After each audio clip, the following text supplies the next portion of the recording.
perché quando uno ha in mano un mestiere, ha in mano lo sviluppo della sua vita. Senza un mestiere, che sviluppo può avere?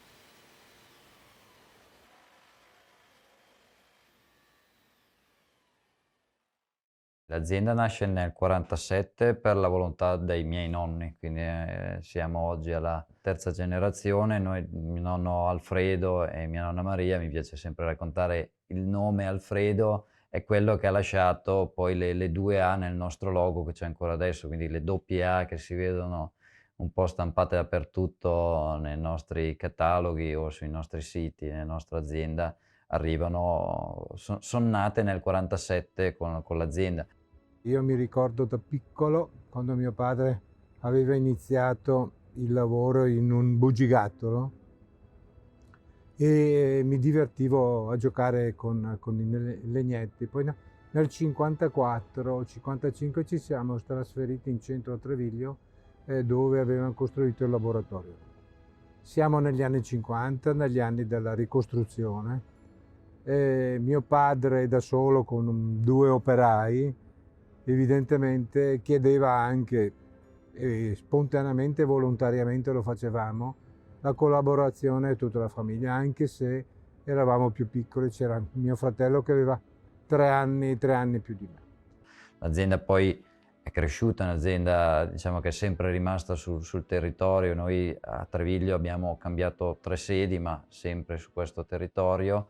Nel 55 la seconda sede, nel 2008 questa sede dove siamo adesso, che è lo stabilimento di 3000 metri quadri, dove andiamo a lavorare a circa una ventina di persone.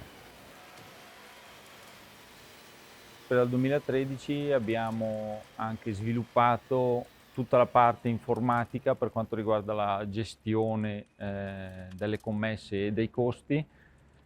Siamo una realtà artigianale, ma il focus è sempre verso il cliente. I figli si stanno interessando moltissimo sia sotto aspetto tecnico, aspetto organizzativo. Speriamo di riuscire comunque, perché no, a fare qualche passo ulteriore. Nasciamo come falegnameria, cioè per ritornare alla storia di mio nonno, lui è nato come intarsiatore, quindi originariamente la falegnameria nasceva con un'azienda che faceva anche intarsi e poi da lì ci si è spostati verso diciamo, l'oggetto più tecnologico, più a precisione dimensionale, che è quello della finestra in legno, ma non abbiamo mai abbandonato la porta, il complemento d'arredo, quindi quando si fa la finestra per noi vuole dire anche risolvere tutto il contorno della finestra, quindi la boiserie, il davanzale, la piccola libreria o tante volte il controsoffitto, fino a portarci a studiare anche facciate continue. Quindi nella nostra azienda la facciata continua, il classico curtain wall come viene definito, che mediamente tutti conoscono in alluminio, noi lo realizziamo in legno, rivestito in alluminio oppure integralmente in legno. Quindi questi prodotti che hanno anche un contenuto, come dire, più tecnologico, dove serve anche della progettazione, con lo sviluppo che abbiamo avuto nel nostro ufficio tecnico siamo riusciti a farle diventare, come dire, una parte della nostra azienda. Siamo sempre stati attenti anche alla formazione e all'aggiornamento, sia alle normative eh, ambientali a cui dobbiamo fare riferimento, e ultimamente, proprio recentemente, ci siamo anche qualificati con la normativa 11673 per la posa qualificata dei serramenti, posa qualificata di cui anche i nostri operatori sono a conoscenza, e continuiamo a fare formazione anche su di loro. Abbiamo tutte le certificazioni e ci teniamo moltissimo ad usare il più possibile questi materiali che arrivano dalle foreste controllate. Come per l'FSC, che tutti i componenti della nostra azienda sono qualificati a gestire il materiale in ingresso e in uscita.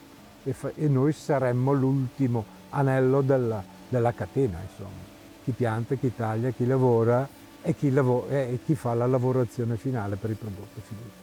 Noi ci siamo inseriti in una fase un po' intermedia tra la progettazione, quindi siamo arrivati in fase costruttiva, e il cantiere, ovvero ci siamo assicurati che tutti i dati che abbiamo messo in piedi nella fase costruttiva fossero utilizzabili in fase di produzione, quindi qua in azienda, per poi poter dopo essere trasferiti in fase di montaggio in cantiere. BIM sicuramente è la risposta non del futuro ma immediata. Già dal momento in cui si è iniziato a parlare di BIM in Italia, un po' di anni fa, era già un punto di non ritorno, come mi piace dirlo, perché dal momento in cui tu fai una scelta così importante di migrazione verso un metodo che dovrebbe darti un'ottimizzazione, lo fai o non lo fai. Se lo fai, devi per forza seguire questa strada coerente lì. E quindi da Aresi ora l'abbiamo fatta, non si torna più indietro. Chiunque arriverà a fare questa richiesta da Aresi di poter operare in BIM, la risposta di Aresi sarà sicuramente sì. Inizialmente la metodologia BIM viene applicata al mondo dell'edilizia per riuscire ad ottimizzare i processi, ottimizzare in tutti i sensi, quindi risparmiare soldi, energia, tempo. Tutto quello che è ottimizzabile entra all'interno di questa grandissima tematica del BIM. Il BIM non è esattamente come si potrebbe pensare, perché tanti lo dicono, non è 3D, non è modellare in 3D, ma è creare un mondo di dati e controllarlo. Quindi è un vero e proprio database. Nel 2010 abbiamo iniziato la prima collaborazione Salaino 10 con Antonio Citterio, dove sono nate le prime richieste di personalizzazione, quindi la finestra per noi ha iniziato a diventare non solo un oggetto che avevamo studiato per il mercato, ma un oggetto che si può personalizzare, un oggetto che diventa adeguato al progetto di volta in volta, quindi la collaborazione con i professionisti, la collaborazione per capire cosa serve al progetto e cercare di trasmettere la nostra competenza nel materiale, nelle possibilità tecniche che una finestra in legno può dare. Quindi nel 2012 è arrivato il primo grande progetto all'estero, 1600 finestre in Qatar per un grosso residence a Doha, dove abbiamo imparato a come dire, relazionarci con